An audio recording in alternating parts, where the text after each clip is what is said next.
My full name is Beverley Goddard Brown. I was born in Jamaica in 1959 in Fonthill, St. Thomas.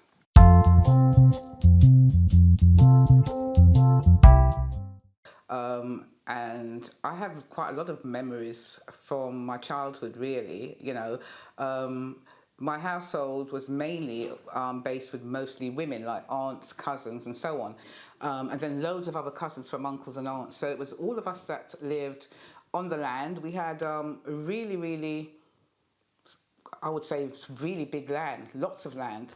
I just remember things like playing with my cousins, like climbing the trees, picking mangoes and coconuts and stuff like that. We used to have this thing we call slingshot. So we used to go into the bushes with our slingshot and try and kill birds and stuff like that. And go to the beach, or we used to catch crabs and what we call jango, which is shrimps or prawns, and stuff like that. So, yeah, it was just really nice life, in our family as well. We have everyone's appointed like something. Like I had a coconut tree that I was given for myself. Someone else might have an orange tree or whatever. So it's things like that. And then I had a pig, because our land, I think the only things that we bought, I don't know what we bought, because a lot of the stuff we had on the land, like the cows, the sheep, the goats, chickens. I remember in the mornings I used to just get fresh milk. Someone would milk the cow, and I'd get the fresh milk from the cow to drink. And the only things like fish, I think, is things that people would come along with and sell. We lived quite well, considering, because we had everything that we needed really on our land. So yeah, you'd buy the other essentials, but I think our family weren't, I would call, like a poor family. In Jamaica in those days, Christmas time used to have, you call it fireworks here, but we used to call it clappers. Yeah. So you'd have that going off at Christmas time. You would have the sound systems, music everywhere. When you're walking down the street, it's music and it's the fireworks. It's magical. I always said I'd love to go to Jamaica for Christmas. Whether it's done the same way now, I don't know. But that was something that was really lovely. And yeah, there was lots of really good experiences that I can remember with my childhood, with my cousins, just really great. Yeah, my godmother, they used to call her Goddie. I don't know if that's short for, but her real name was Mrs. Smith, and she was married to one of my cousins, funny enough. She didn't have any kids of her own, and I don't know if that's why my mum put her in charge of me. I think she delivered me when I was a baby, but she had a very good job. She used to work for the airlines, Jamaican Airlines, so she could travel abroad very easily as and when she wanted to, I suppose. So she had a good job, and she was quite a big, portly lady, a light-skinned lady. But yeah, she was just a lovely person. And I looked upon her as a mum, because I didn't know a mum at the time. And in fact, I was thinking about this program thing that you're doing, and I started thinking to myself, I never ever thought about mum when I was a child, or dad. It wasn't something that came into my head about mum or dad until I think I came to this country. I don't know why, but I never thought, oh, where's my mum, where's my dad? It was just the family that I had there. So yeah, she was a lovely person. She was the one who brought me to the UK, kind of thing, and I think 2 years after she brought me here, I was told that she didn't want me to stay. She wanted to take me back to Jamaica with her, but obviously my family said no. And she didn't really survive very long after that. She died probably a couple of years after that. Now, whether it was from what's happened, I don't know. But yeah, which is quite sad, because I didn't get to know her as a grown-up, But yeah, she's the one that brought me up. But we had a couple of different houses on the land, and I've got a photo, I think I did bring it, showing the old house. I think when I went to Jamaica the first time, that my aunt said, this is where you grew up in, this house, and it's still there, the wooden house. I think we had quite a few of us probably lived in one house. I can't remember who. I know obviously I was with my godmother. I don't know who else I can remember who perhaps lived in that house, but there was more than one house on the land. So there were because I know my grand aunt, she had her own house, which is still there, but my mum's sister, she's built it up properly as a proper house now on that part of the land. You know, my family, personally, you know, we're kind of a loving family. We look after each other. We don't treat anyone differently. So whether you're cousins, aunties, uncles, whatever, everyone's treated the same in the family. And to this day, this is the way that we kind of live. And even if someone's not family, but they're close to us, we treat them as family. So I've never not felt loved in Jamaica, because there were so many of us around. You know, I think there must have been at least 10, maybe between 10 women and maybe 2 boys that I can remember, like my cousin, and we were all cousins and stuff like that, you know, and maybe an aunt and a great grand aunt, because my grandmother's auntie, she was alive at the time as well. Yeah, Aunt Lou. So there was lots of like other generations as well as us that were there. So yeah, never felt unloved. No.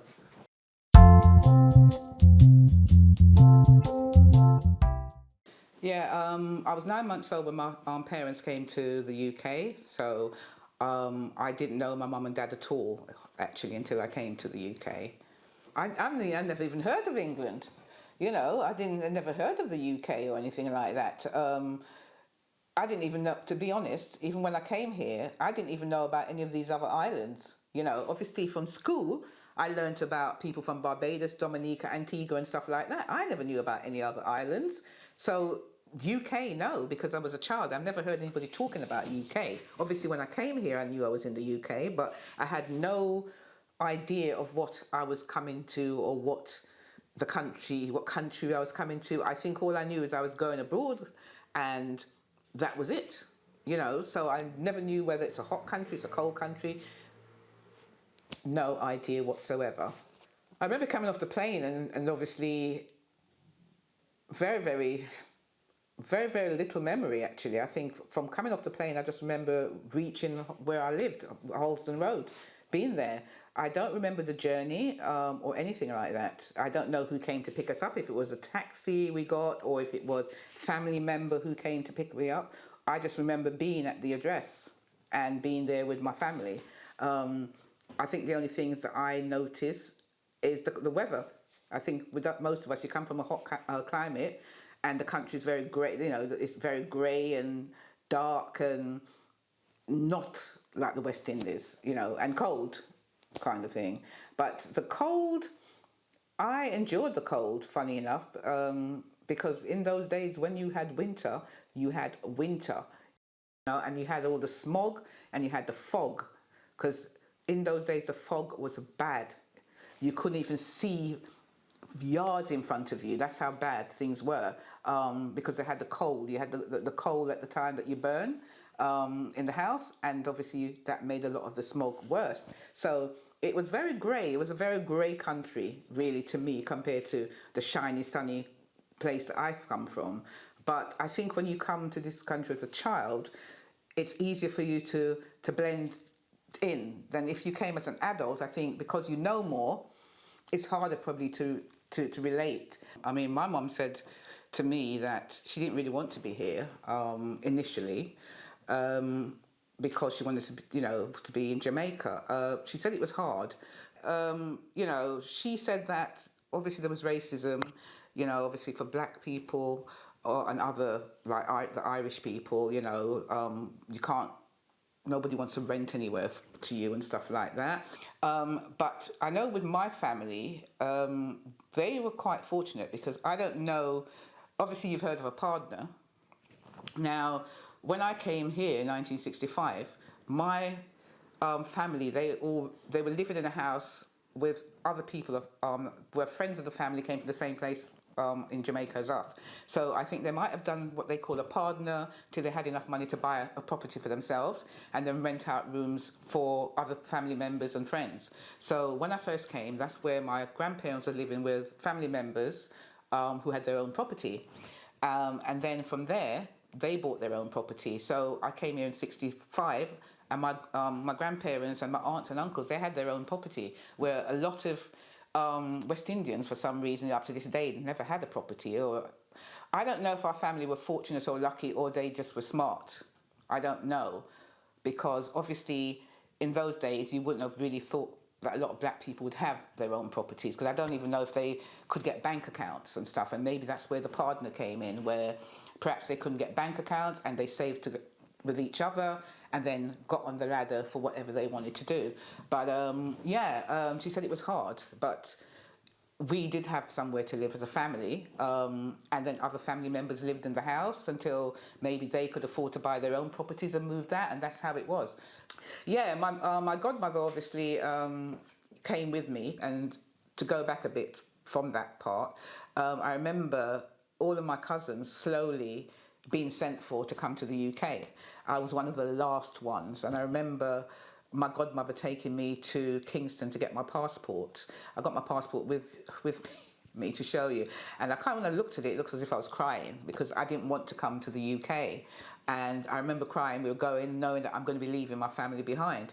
And I remember when we got to the Kingston airport, you know, never forgotten, I had a patty and what they call top pops, which is, you know, you've got the soda, like grape soda, but in those days we used to call it top pops or whatever. So I remember having one of those, it was the cream soda. I remember having the cream soda and patty at the airport, because when I got on the plane, it's the food that kind of shocked me, because obviously I'm used to my West Indian food, and it was like on the airplane they had like, maybe it was beef or steak, and like it had the blood running out of it, and then they had this green peas and mashed potatoes and stuff, and I couldn't eat those things. So I remember having just like a roll and butter, and maybe a drink, you know.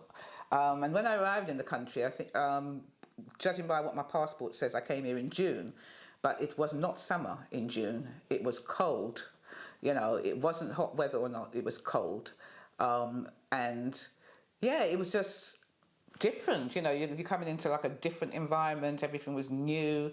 It was strange, I just found it strange, but I think I was the sort of child that just blended in, and because I didn't feel, oh, I want to go home, because obviously I was with my godmother. I didn't know my grandparents when I came. I didn't know my mum, so they were all strangers to me.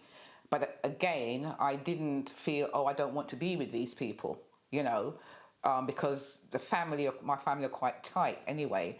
So I never felt, oh, I want to go back to Jamaica or anything like that, or I don't want to stay with my parents or my family. I never had that feeling, you know. So yeah, it was like that. And I remember the snow and all that. You know, yeah, it was kind of different, but it was nice. And I also remember the music that was playing when I was coming here, and it was Downtown. I don't know if you heard Downtown. I never forgot that, because I love that song as well. But that was kind of the song at the time that was out, so I remember all of that. Yes, it was different. It was different, but I didn't feel out of place. I didn't feel that I shouldn't be here or anything like that, and I want to go home. I didn't feel like that at all. I don't think I ever felt like that. Even when my godmother went back, I didn't really say, oh, I want to go back to Jamaica. Perhaps because I was too young. I don't know, you know.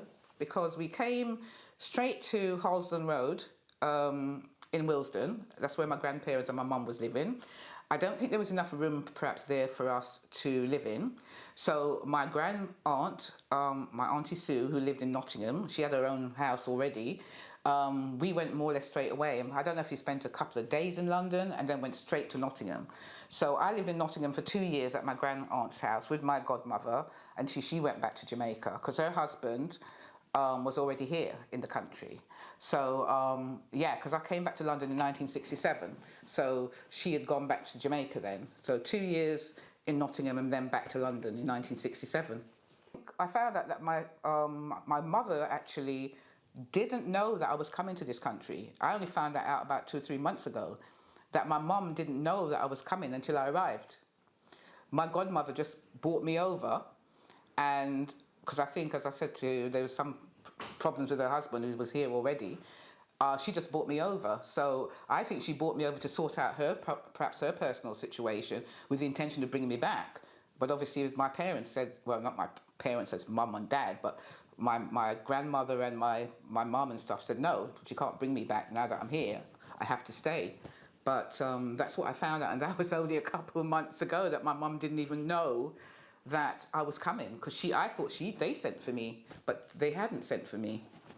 I did feel probably a bit not dejected. I don't know. I didn't get to have the bond with my mum that I suppose I should do, which I only got that like years later, because in our family, like my grandmother and grandfather they ruled the roost. Whatever they say, you've got to do. So whether mum was there or not, if my grandmother said, look, you can't do that, and my mum said I can, I have to listen to my grandmother. You know, if my grandmother said, you're not going out, I'm not going out.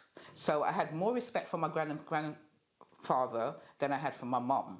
My mum was quite a young person as well, so I think that was also the thing, because like, when I'm 15 years old, my mum's 30 or 29 years old. So people just think my mum was my sister, and my grandmother was actually my mum anyway. So I had more of a mother and father relationship with my and grandfather than I had with my mum. And it's only years later, you know, my bond has grown closer now to my mum, because obviously and granddad's not there. My granddad's always said before she died, you know, look after your mum. You know, you've only got one mum, whatever the situation. So we are very tight now, but I think my brothers and sisters are closer to my mum than I am, because obviously, you know, they were born here and whatever. I didn't grow up with my mum, but I didn't feel any way different. I still felt loved, but it was just a different relationship. Where I lived on Harlesden Road, I drove past the house the other day, because when my granddad died, my grandmother died first, and then my granddad died, and we were trying to keep the house in the family. But obviously on my granddad's side of the family, in the end they decided they wanted to sell it, because we were saying keep it, you know, because it was a house that everybody used to go, you know, everybody's always welcome there. Or so even strangers, if like granddad's friend, if they didn't have anywhere to live when we moved out, they'd give them a room. You know, when people from Nottingham came or wherever they came from, they stayed in Harlesden Road. So it was part of our family, and we didn't really want to sell it on our side, on my grand's side, but my granddad's side of the family, so wanted to. So in the end, they sold it, and apart from having double glazed windows, from what we had, the house is still the same.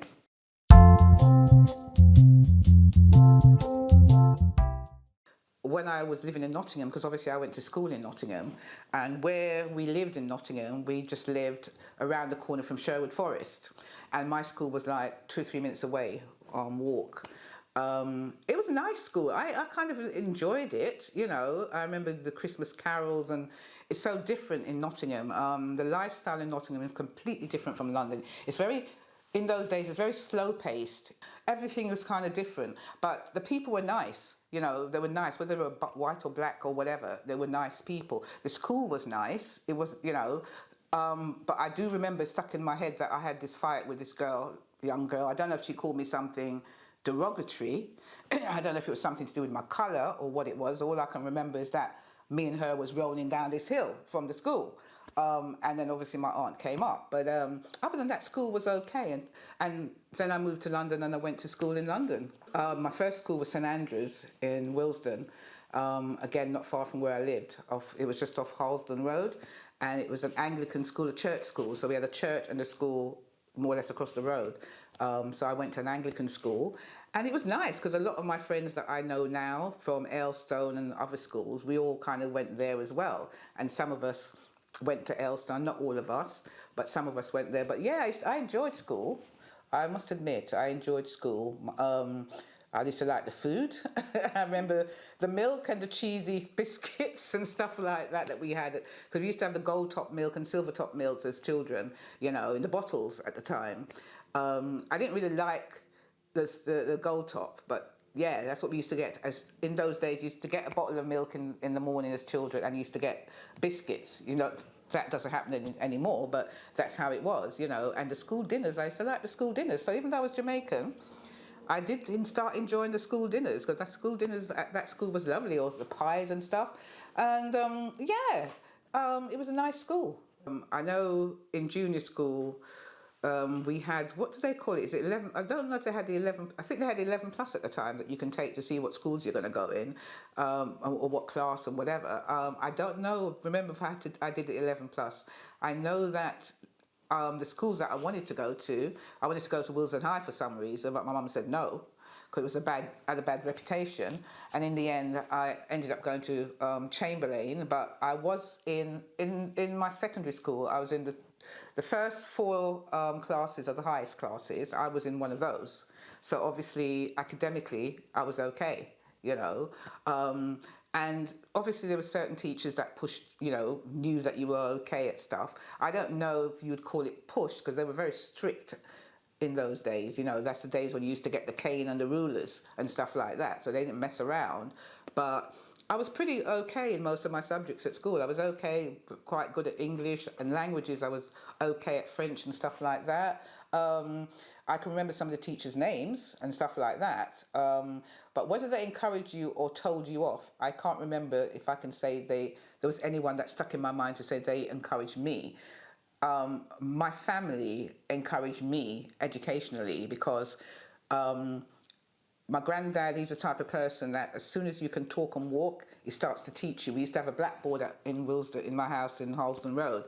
So whatever age us kids were, not me, because obviously I was a bit older, but like my brothers and sisters, we'd teach them to read and write and stuff. So by the time they could go to school, they could read and write and do. That's how our family worked. They're very academic, and they would always say, you go and learn. And when you come home, if you've got homework and stuff like that, yes, you know, you've got to do those things. So I was always that sort of person, knew that I had to do the best that I can. And as I said, because from an early age we're taught stuff in my family, I was able to do stuff more advanced perhaps than some of the children might have been at the time, because I don't think they understood a lot of us West Indian kids in them days anyway. You know, I think some of the children were sent to these schools that they call for backward children.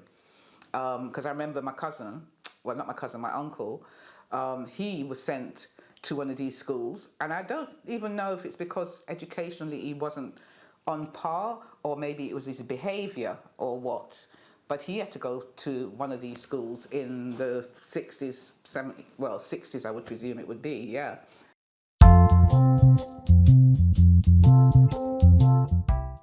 For me personally, I think I might have encountered racism maybe twice during like maybe my teenage years. I heard about it, and I've had people, you know, I've heard people talking about things happening. Me personally having it, I can only remember one episode when I was going to King Edward's, it's called, I think it's King Edward's Park. And when I was walking to go to the park, this white boy, I don't know if he called me a or something like that. And I think that was the first time. Even in my work life, I've not encountered it that people have called me like names or anything because of my colour, apart from one job that I felt it was my colour because I was more experienced than the person who got the job, right? And even the white supervisor who, when we both went for the job, said to me, I don't understand how she get that job, because you should have got that job. And the reason I think it was racial, because it was a government job. It was a front-facing job where members of parliament would come in, you have to greet them and stuff like that. She was blonde and blue-eyed. And I just felt, they don't want a black face in there, you know, kind of thing.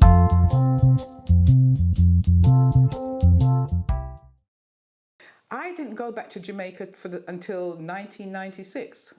I came here 65, but I didn't go. I was supposed to go to Jamaica with my grandmother and grandfather in 1982. My grandmother and granddad was thinking of going home for good, and they were going to buy a property in Jamaica. And that year I was supposed to go with them to look at a house and help them to get the house. And a couple months before we're supposed to go, my grandmother took sick. Well, she went for some tests, and then eventually we found out she had cancer, and she was dead by January 82.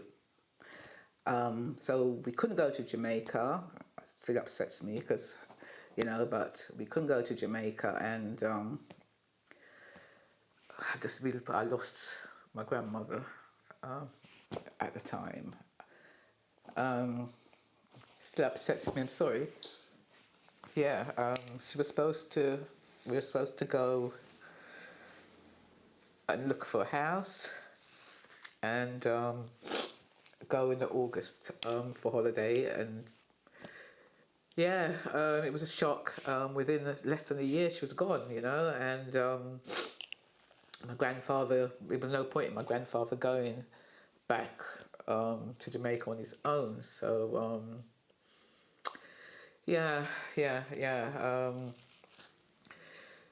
So nobody was there really to go. My mum, as I said, has never been to Jamaica. She's never been interested, and there was nobody in the family that was going on holiday. So the incentive to go to Jamaica wasn't there. And eventually, when my granddad took sick, my aunt came from Jamaica. My mum's sister came over from Jamaica, and I got to know her because I hadn't seen her from a child. And she came over and was with us for after my grandmother died, because she wasn't able to come to the funeral. That made prompt me to go to Jamaica, and I took my two boys to Jamaica in 1996 for the first time. Yeah, and I thought the boys wouldn't enjoy it because obviously everyone's saying about the food and everything, and they enjoyed themselves, and I loved it. I really had a good time. There was a lot of rain. It was raining because we went after the hurricane. I think they had a hurricane there, and when we went there, it was after that time, and we had a lot of rain to start with, and I wasn't staying with my aunt where I came from. I stayed in a place called Seafort, which is down not far from where I was born, but because their house wasn't, fixed up right for us to be there, we stayed in town. But we went back to country, as we call it. We went up there and stayed there and visit, and was back and forth visiting. But I really enjoyed it. My boys loved it.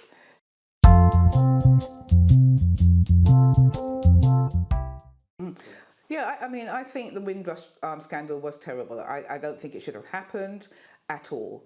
I think there's a lot more work to be done on this because people are still waiting. I think we should be compensated, and some people have died because of the Windrush scandals. They've been sent home to a strange land for them, because if you're here for 50, 60 years and you're here as a child, you don't know anything about the countries you're going back to, So I just think that it's just despicable. It's just ridiculous what they've done. And to me, they've got no remorse. They're still not remorseful about it. They really are not remorseful about it. I just think that a lot more needs to be done to rectify the wrongs of the Windrush. A lot more needs to be done. It's not enough for them saying, all right, we're looking into this, we're going to compensate, or we're going to try and do this, because at the moment it's all gone quiet.